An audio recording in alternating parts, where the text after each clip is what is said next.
Hello YouTube, this is Morgan Airspeed Prime here with my next Avatar news update video. So we're just going to jump straight in here. There's actually quite a bit to cover. So first of all, Free Comic Book Day 2021 is on Saturday. 2 days to go until the event. I'm recording this one on the 12th and it's on the 14th when the day is. So we're interested as Avatar fans in this event because we are getting a Korra and Avatar Free Comic Book Day book, as you can see here. We finally have the cover, we only got it a little bit ago.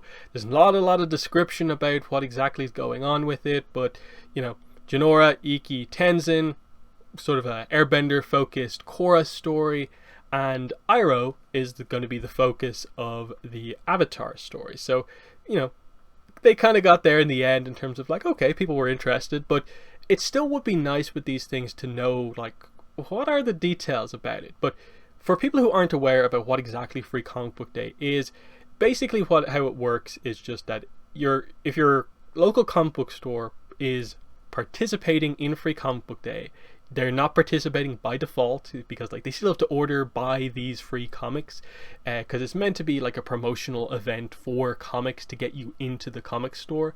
That's kind of how it works. So if you know your local comic book store is participating, you can go down there on Saturday and pick up the Avatar and Korra comic in addition to all of these other gold and silver level comics. That includes stuff like Sonic, you've got Solo Leveling in terms of some kind of Korean kind of comics. You've got some Star Wars manga here, the Tick. A lot of franchises that you're familiar with. There's like Life is Strange comic, if you're into video games. And Avengers, Marvel, your typical comic stuff as well. Now, depending on your comic store, they might have certain limitations in place where you can only pick up like 5 of them, you can only pick up 10. You can pick up as many as you want. I think the rule pretty much all of them have is 1 of each comic per person. Like you can't just pick up 2 of the same comic, just to be fair to everyone.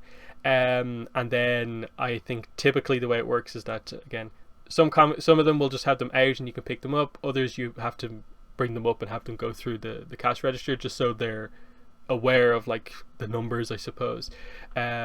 You don't have to buy anything, but again, the idea of the event is to support comic book stores, so it's typically like, why not pick up something while you're there?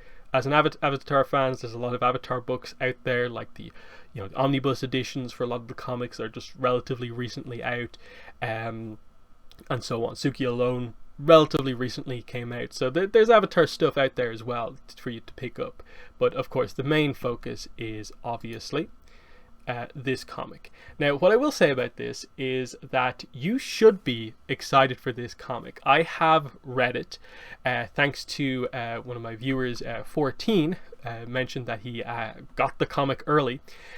So he sent me pictures of all of the pages so I could kind of prepare in advance for my review, so I didn't have to rush around on the day and wonder if they'll even get it in or not. So kind of prepared to do the video on Saturday, so that is good.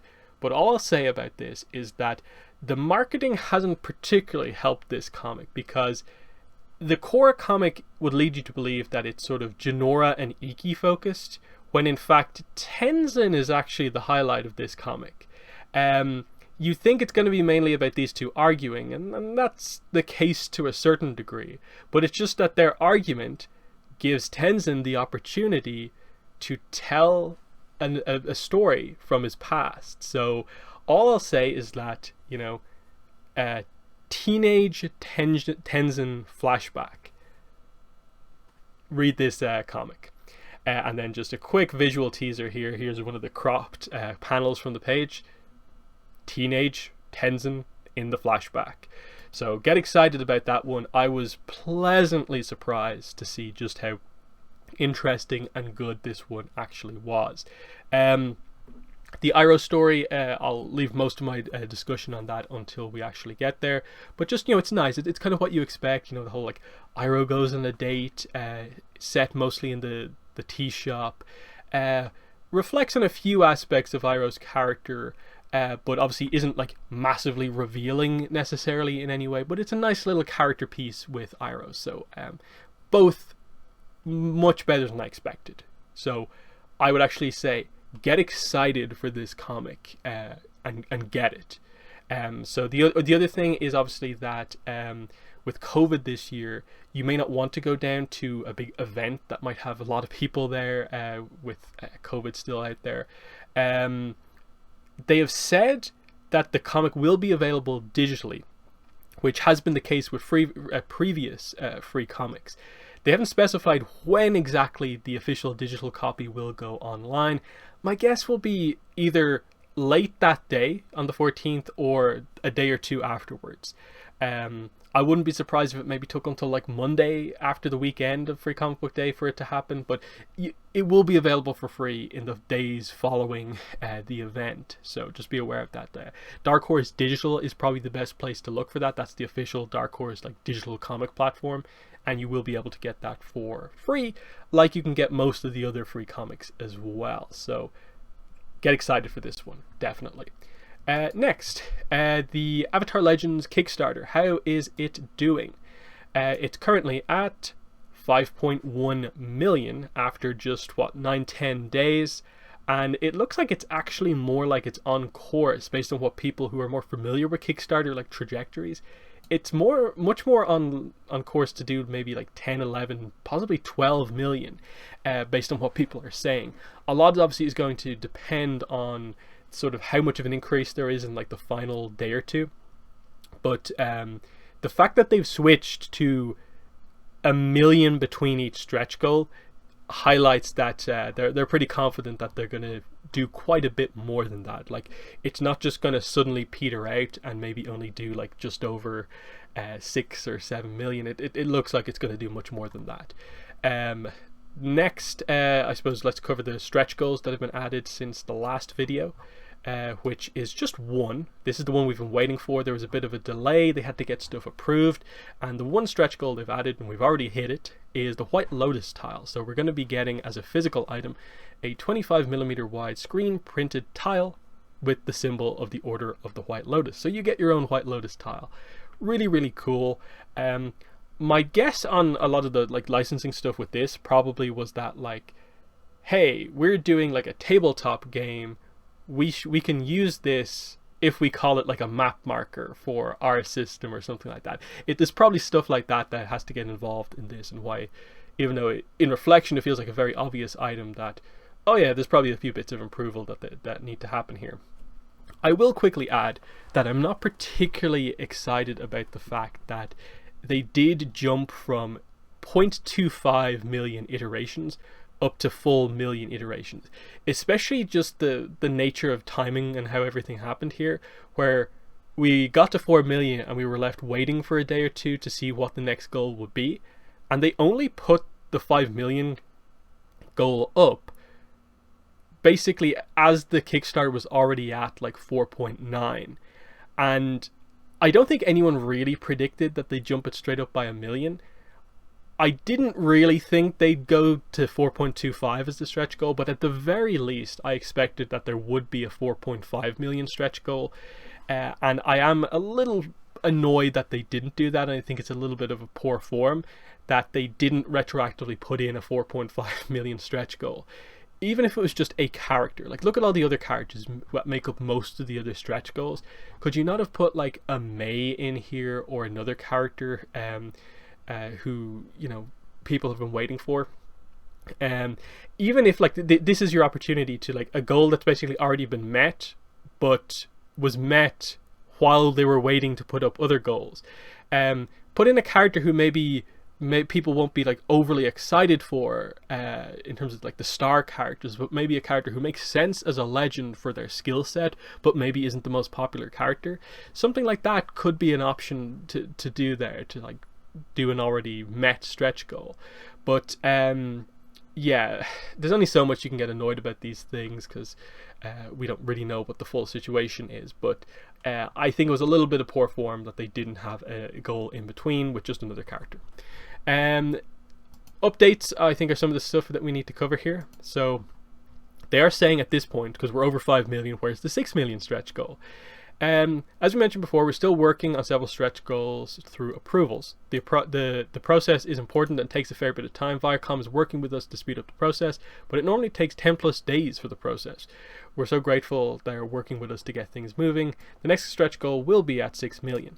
Now, they probably should have said this when there was the delay after 4 million, that the next stretch goal will be at X, instead of creating what felt like a weird momentum shift of like it went from 0.25 straight up to 1 million.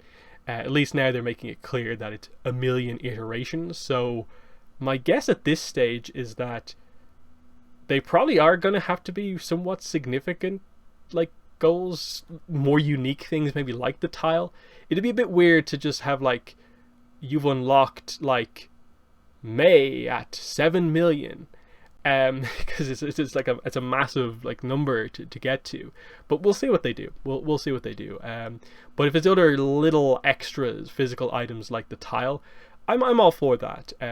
I get they're not going to add anything huge in, but a little tile just is the extra little touch that really helps, keeps things going. Update 11 I probably should mention as well. Basically, as they've been going up in backer count quite heavily, they revealed that, oh yeah, the deluxe dice, they are actually limited. The first wave of them, there's only going to be 12,000 of them, so there's only going to be 12,000 backers at the sort of early shipping tier. If you get beyond that, you're going to be put into the sort of Flying Bison late shipping tier to get the second wave of dice. So basically they're saying like at some point before July, but probably not in February, you'll get your dice. But if you're already in there, you'll get them at the planned date of February or wherever it ends up at. Now, currently we are at, in terms of backers here, there are 2,094 left. So you can see here there's like just under 10,000 backers at the Flying Bison tier. So if you want to get your dice basically with everything else, you should probably try and get in this tier. I guess that also, I suppose, roughly confirms the idea that like the limitation for this is realistically like what, 24,000 sets of this or whatever. Is that what the thing said actually? Did it specify that the second run is also why is this not loading? Okay, here we go.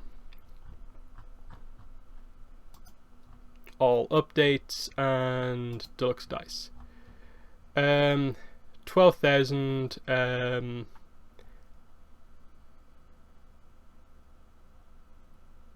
So yeah, there we go. They didn't specify this is only 12,000 in the second batch, so it's probably 12,000 and then plus however many beyond that. So you know, it highlights it is limited. There's only a certain amount of these things. There's not an unlimited amount of these special dice. So if you want it, you should definitely go in and get it. The final thing to talk about here are some of the FAQs they added. The main one here is probably this. Where's Toph?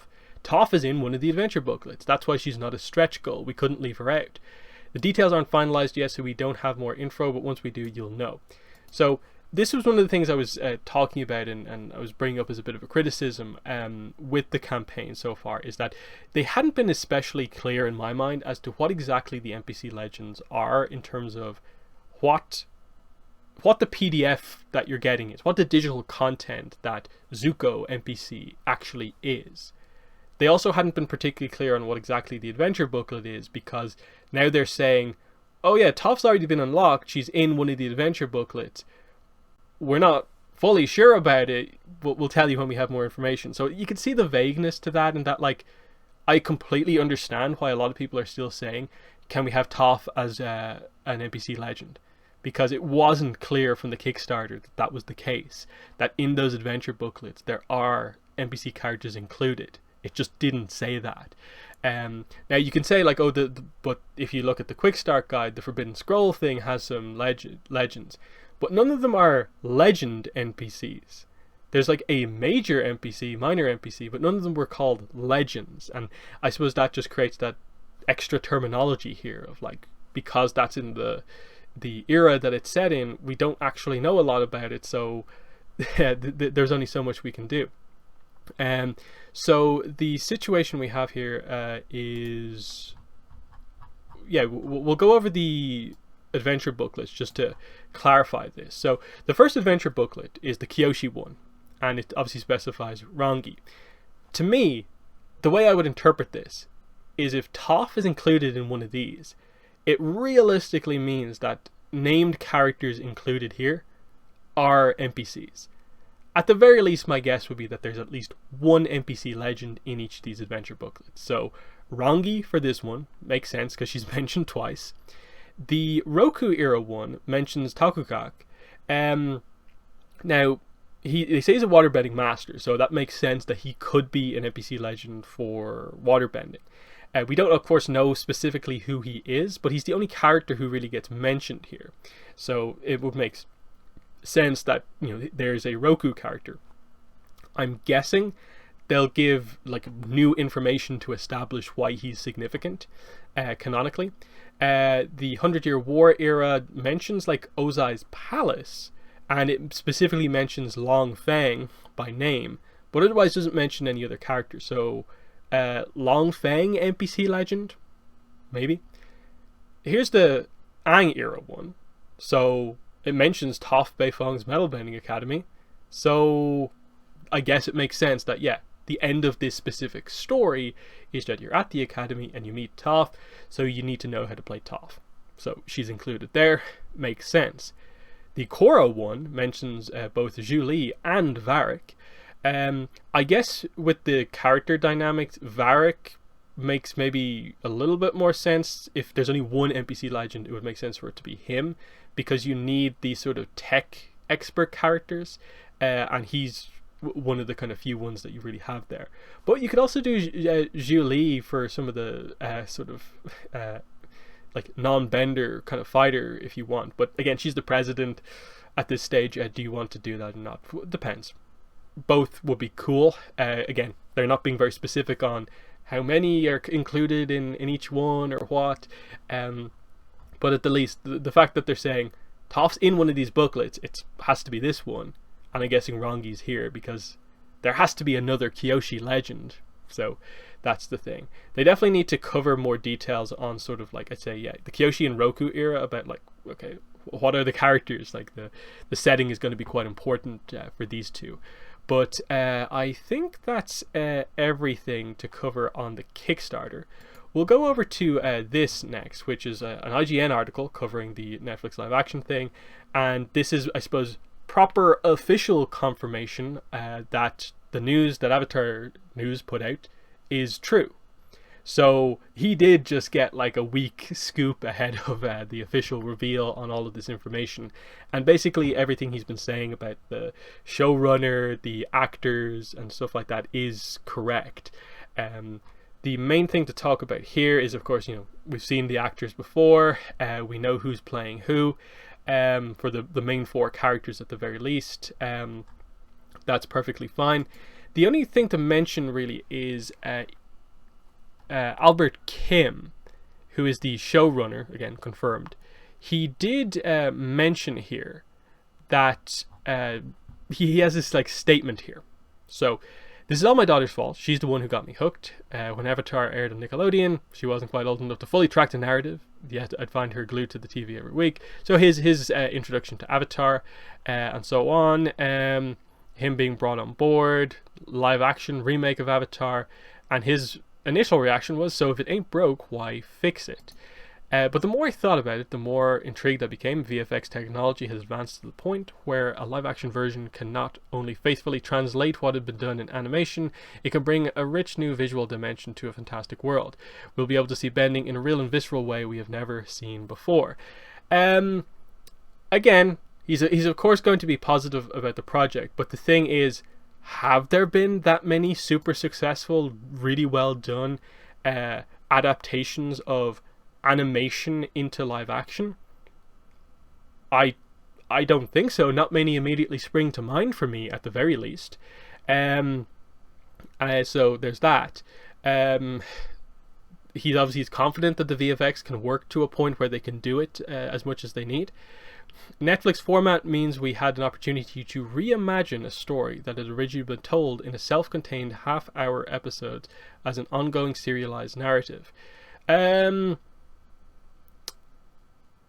is, I think, way oversimplifying the situation, in that I never call all of Avatar's episodes completely self-contained.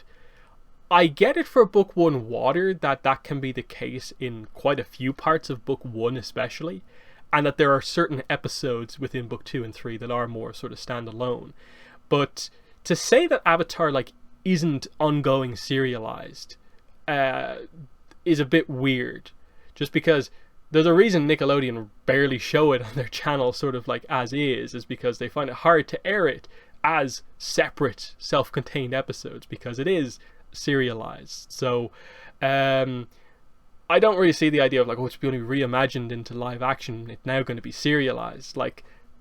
Come on. I get it, you're going to have to do some work in the script writing department to sort of make Book 1 flow a little bit better as a series that has a fewer episode count, but that feels a bit weird to me. That meant story points and emotional arcs we'd loved in the original could be given even more room to breathe and grow. We'll see about that. Finally, a live-action version would establish a new benchmark in representation and bring in a whole new generation of fans. This was a chance to showcase Asian and Indigenous characters as living, breathing people, not just in a cartoon, but in a world that truly exists, very similar to the one we live in. The wording here, I'm not the biggest fan of not just in a cartoon. It feels a little dismissive of Avatar, but I get the point he's going for. I also knew what I didn't want to do. I didn't want to change things for the sake of change. I didn't want to modernize the story or twist it to fit current trends. Aang is not going to be a gritty anti-hero. Katara is not going to get curtain bangs. Don't get me wrong, we'll be expanding and growing the world. Okay. And there will be surprises for existing fans and those new to the tale. But throughout the process, our byword has been authenticity. To the story, to the characters, to the cultural influences, authenticity is what keeps us going, both in front of the camera and behind it. We've assembled a team unlike any before, talented and passionate to bring the world to life. Okay, makes sense. Now, this is what they said about this when the show was first announced. This is basically what Mike and Brian were saying, that their plan was with this show was to sort of expand and I can't remember the exact word. I think they used expand, but that it would be more than what we already had got. And that made sense to a certain degree because it's Mike and Brian, the creators of Avatar. So their expansion has a certain gravitas to it. Even if we're just kind of we don't really want it in live action, but okay. Now that they're not involved, and especially because they left because of creative differences, and now someone else is show running it, who isn't one of the co-creators of Avatar, it's what do you mean expanding?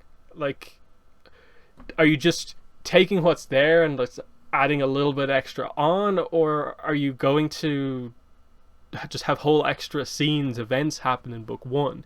And what way are we meant to interpret them? Because I think at this stage, everyone has taken the approach that this is a completely separate, Avatar universe. It's a completely separate canon.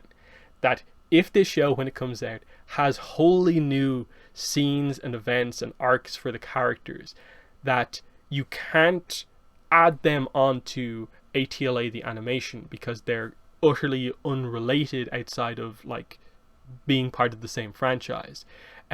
So I don't know. It's one of those things where they're talking about authenticity and that's cool, but then they're also talking about we'll be expanding it, we'll be doing it as a serialized narrative unlike what it was before. So I don't know. Again, this is me hyper analyzing this content here, when in reality the only thing that I think is really going to matter is when we start to hear about what actors have been cast as basically the minor cast of Avatar Book 1, in terms of where's our Suki, Where's our Boomy? Just thinking about like the flow of the show. They're being authentic, so they're still doing the book one story. It's going to start in the Southern Water Tribe. You're going to have to, from there, go to the Southern Air Temple to have Aang have his moment where he discovers what happened to his people. I think the Kyoshi hype of the last few years, because of the novels, has really gone into the Suki hype, which was Kyoshi Warriors stuff. So I think you have to do Warriors of Kyoshi and do the Suki introduction right there and then. I think you pretty much have to do Boomy because he is such a fan favorite character. These are things that ultimately didn't really happen in the movie. I think they filmed some stuff with the Kyoshi Warriors, but they were like deleted scenes in the end. They weren't in the final cut. Boomy, I don't think was in the movie at all, from what I remember. And the same goes for a lot of the sort of minor cast, the characters that they just completely skipped over. But like in this show, if you skip over and don't introduce Zhang Zhang here, or Boomy, or Suki, you know, I think the only thing people are going to give you any leeway on is like maybe the Great Divide. But even me, I'd kind of be like, if you're being authentic, you have to have the Great Divide because it's a part of the show. That episode that people think is like boring and filler or whatever, that's a part of the show. You should keep it there, I think, because it has character moments in it as well and fun world building stuff. So you know, we'll see what they go, and that's where I'm at with the show. Like I've said before, this is like the official. This is effectively like the first proper big announcement, the official version of it at least. That's why I'm covering it kind of heavily here. But like I've said before, it's more like show me the characters in their costumes, show me the first trailer, show me the show. I don't particularly care about a lot of the production stuff and so on. I'm kind of very like go with the flow with this. Like let's see what happens. So yeah, that's where we're at basically. So I think that's basically everything that I wanted to talk about here. There's basically all the news that we have. So yeah, to wrap up, basically, in the comments, what are your thoughts on Free Comic Book Day? Are you planning to go out and get that comic? Has the little teases I've given you about this story given you an even more of a reason to get out there and get the book? What are your thoughts on how the Kickstarter is doing? And then do you have any thoughts on the, I suppose, confirmation of the actors for the live action show? And I suppose especially what the new showrunner has actually had to say. The first, I suppose, proper, detailed, statement he's made about it. What are your thoughts on that? But that has been the video. Thanks for watching, and bye.